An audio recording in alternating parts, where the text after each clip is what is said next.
You're listening to According to Wes, where life and technology intersect with zero fluff. On this show, we unpack how emerging tech is really shaping our world. Not the headlines, not the hype, just sharp, grounded analysis. From the myth of neural networks to what AI means for African sovereignty, we ask the hard questions and don't do polite panel talk. If you're tired of recycled narratives and ready for bold takes and uncomfortable truths, welcome to the show. Indeed. Welcome to According to Wes. Today we are talking about the silent battle being waged for your wallet, a battle between the traditional bank branch and the smartphone in your hand. We're talking about the phone that lets you send 10,000 shillings to your cousin in Gulu, pay for a boda or get an emergency loan at midnight.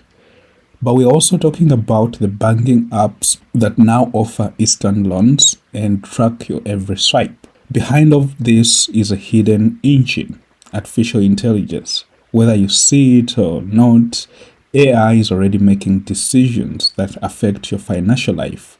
Today, we unpack it all. First, let's grasp the scale. It's not just a trend, it's a fundamental rewiring of our economy. The latest GSMA State of the Industry report for 2025 is staggering. Sub-Saharan Africa now accounts for nearly 75% of the world's mobile money transaction volume, and the value of transactions in our region surpassed $1 trillion in 2024. Here in Uganda, the Bank of Uganda's latest reports show we've crossed 45 million registered mobile money accounts, with over 25 million being actively used. This tsunami of mobile transaction has forced traditional banks to wake up. They've had to innovate frantically, adopt new technologies, and compete in a digital arena they once ignored or risk being obsolete. So, where is the AI in all this? It is working quietly in the background across the entire financial spectrum. There's the unseen guardian, that is AI in fraud detection. This is a war being fought in milliseconds. MTN and Airtel, they use machine learning to spot anomalies like swim swaps, unusual transaction velocities, but they're also not alone. Major banks like Stanbic, Absa, and even Centenary Bank, they deploy even more sophisticated AI to monitor their digital banking platforms and card transactions. If you try to use your debit card in a new country right after using it in Kampala, an AI system is what flags that as suspicious and may trigger a block to protect you. And there's also the new banker, that is AI in credit scoring. So for decades, getting a loan meant collateral, right? AI changed the rules. So we have FinTechs like Numida, which have now provided working capital to over 50,000 small businesses. And they use your mobile money data to build a trust score. And now the banks are fighting back on the same turf.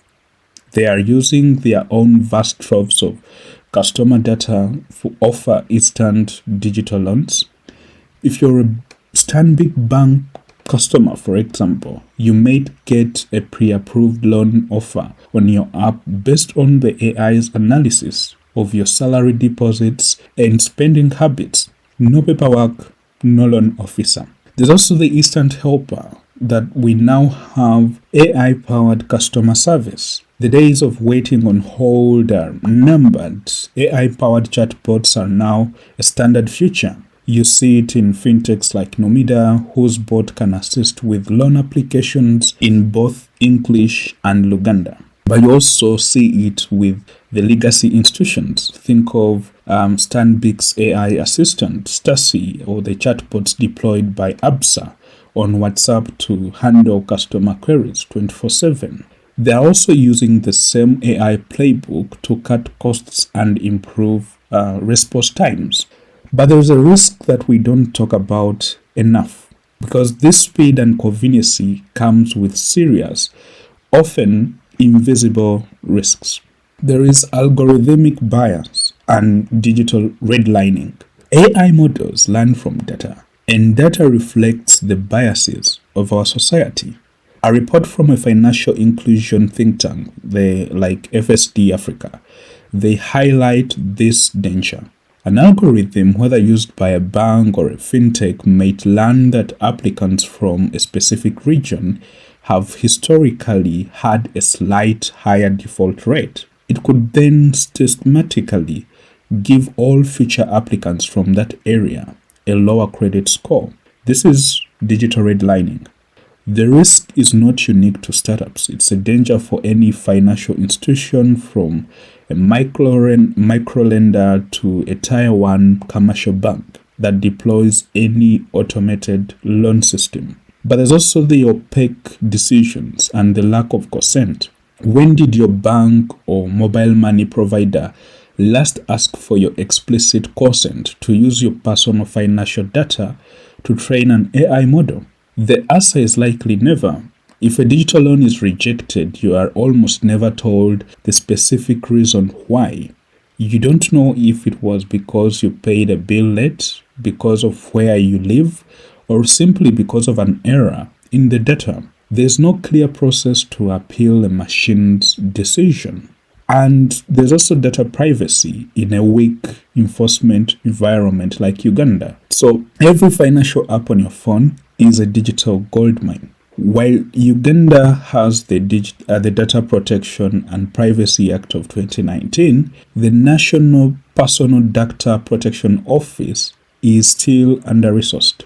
Enforcement is a major challenge, creating a high-risk environment where data can be leaked, sold, or abused with few consequences. So the path forward is building responsible financial AI. And how do we fix this? It requires a deliberate shift towards the ethical AI across the board. We have to mandate bias audits. Regulators like the Bank of Uganda should require both fintechs and commercial banks to regularly audit their credit scoring algorithms to prove they are not unfairly discriminating against protected groups.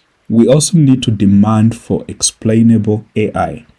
We need a right to an explanation, right? So if an automated system denies someone a crucial service, the provider, whether it is a bank or a telecom company, must be able to explain the decision in simple terms. And we also need to implement what we call human-in-the-loop systems. For sensitive decisions, the AI should not have the final say.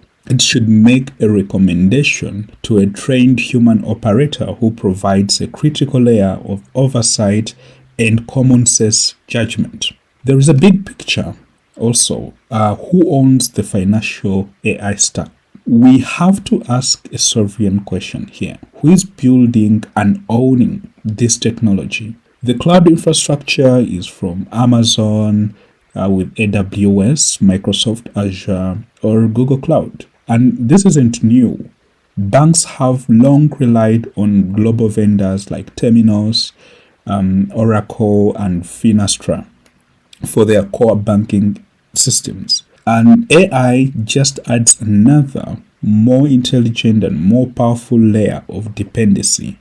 While our local fintechs and banks are innovating on the front end, the foundational brains of the system are often designed, owned, and licensed from abroad. The risk is a future of financial inclusion rooted in digital dependency. So, AI in your financial life is not a thing of the future. It is here now. Deciding who gets a loan from a fintech, who gets a pre-approved offer from a bank, and who gets flagged for fraud. The real question isn't whether we should adopt it, but whether we are actively shaping it to fit our common values or being passively shaped by it. So the next time you're denied a mobile loan or a digital bank loan and don't know why, Remember, this conversation is not just a technical error. It is a question of fairness, transparency, and power. This is According to Wes. Stay critical, stay skeptical. See you in the next episode. But before you sign out, like always, try to follow, subscribe, and share to your network so that they don't miss these conversations that we are having. It's very important that we have these conversations, and this is why we have this podcast up and running. So thank you and see you.